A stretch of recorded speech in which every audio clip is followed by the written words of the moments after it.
Assalamualaikum warahmatullahi wabarakatuh. Alhamdulillah, sekarang kita kembali belajar tematik ya, muatan PKN, tema 4, subtema 1. Nah, disiapkan buku penanya karena ini tema 4, siapkan buku pena 4B ya, bukan 4A tapi 4B. Sebelum kita belajar, seperti biasa, untuk mengundang rahmat Allah, marilah kita membaca basmalah. Bismillahirrahmanirrahim. Oke. Sekarang dibuka buku pena 4B-nya halaman 9 ya. Di situ ada makna sila pertama, Pancasila ya.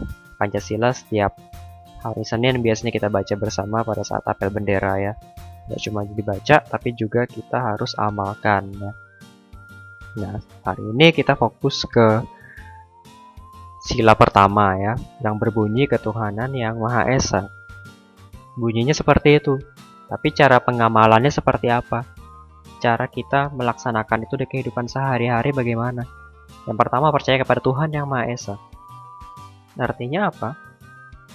Ya, percaya ya, sesuai dengan ajaran agama masing-masing ya. Percaya yakin atas ajaran agama masing-masing ya. Kalau kita ingin mengamalkan sila pertama, kita harus bertuhan ya, kita harus beragama ya. Nah, kalau misalnya anak-anak alifah tentu saja beragama Islam ya. Jadi kita harus percaya, yakin atas ajaran Islam ya. Dan juga bagaimana sih, apa aja yang harus kita imani dalam khususnya agama Islam. Ya, di rukun iman itu ya, yang ada 6 itu. Iman kepada Allah, iman kepada malaikat, iman kepada kitab, iman kepada Rasul, iman kepada hari kiamat, dan iman kepada qada dan qadarnya Allah. Itu baru sekadar percaya. Oke, sekarang yang kedua, melaksanakan kewajiban dan keyakinan terhadap Tuhan yang Maha Esa. Jadi percaya saja tidak cukup. Oh, saya percaya sama Allah tapi nggak sholat. Nah, itu kan aneh.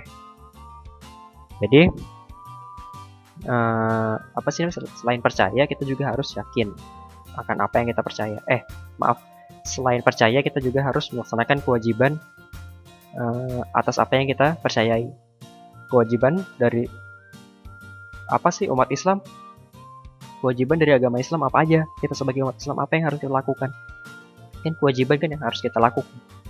Nah, itu simpelnya ada di rukun Islam ya. Yang pertama syahadat, 2 sholat, 3 puasa, 4 zakat, dan 5 naik haji bagi yang mampu.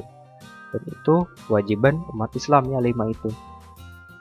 Yang ketiga, saling menghormati antar umat beragama supaya tercipta kerukunan. Jadi misalnya ada teman ya atau kenalan yang beragama selain Islam ya, non-Islam dan Muslim, tetap kita hormati ya, jangan dimusuhin ya. Tetap kita hormati. Nah, apalagi kepada saudara-saudara sesama Islam ya, itu juga kita hormati ya. Kadang sama teman yang Islam aja olok-olokan ya, nah, apalagi sama teman yang lain, itu dijaga ya, tidak boleh seperti itu. Lalu yang keempat, tidak mengganggu teman yang sedang beribadah ya. Misalnya ada teman yang sedang sholat ya, jangan diganggu ya. Biasanya nih anak-anak nih ganggu-ganggu temannya yang di masjid ya, diketawain temannya sholat sampai temannya ikutan ketawa. Itu kan tidak boleh. Lucu, cuman dosanya besar ya, tidak terasa gitu ya, ganggu orang sholat. Nah, termasuk teman yang beribadah di selain masjid ya, maksud Bapak yang teman yang non muslim ya, jangan diganggu ya. Lalu yang kelima, membina kerjasama dan tolong menolong antar umat beragama ya.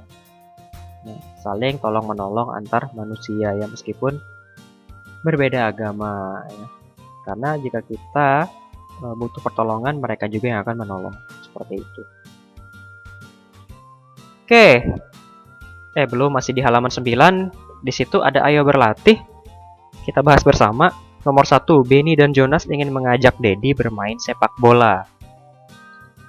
Ketika melewati masjid di dekat rumah Dedi, mereka melihat Dedi sedang beribadah. Nah, berarti Benny dan Jonas ini non-muslim ya. Si Dedi ini muslim, sedang sholat dia di masjid. Menurutmu apa yang seharusnya dilakukan oleh Benny dan Jonas?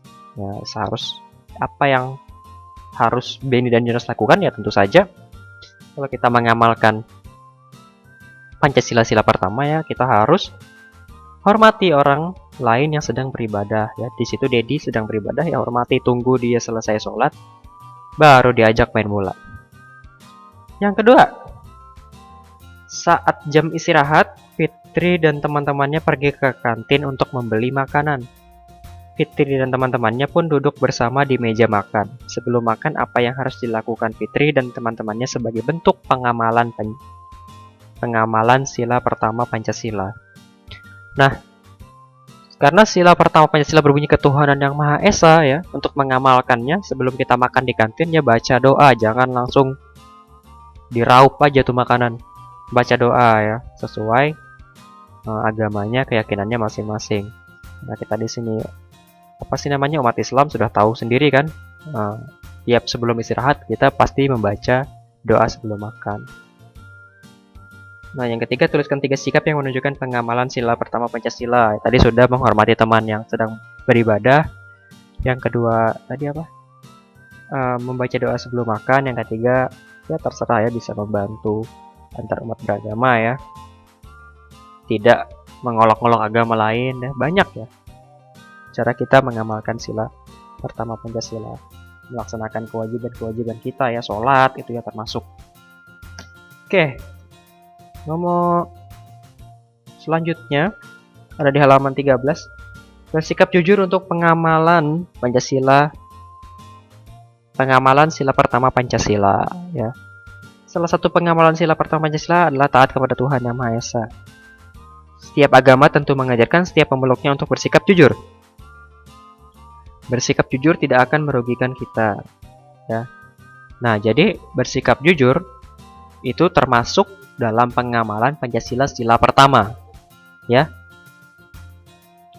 Bersikap jujur memiliki banyak manfaat, misalnya kita dipercaya dan disayangi oleh orang tua, guru, dan teman. Oleh karena itu kita harus bersikap jujur dimanapun kita berada. Oke, sekarang tugasnya ada di halaman 24. Muatan PPKN nomor 1 sampai 5, gampang saja itu ya. Silakan dikerjakan. Kalau ada yang kurang jelas, Bapak silakan tanya Bapak di WA. Bapak akhiri dengan mengucapkan terima kasih.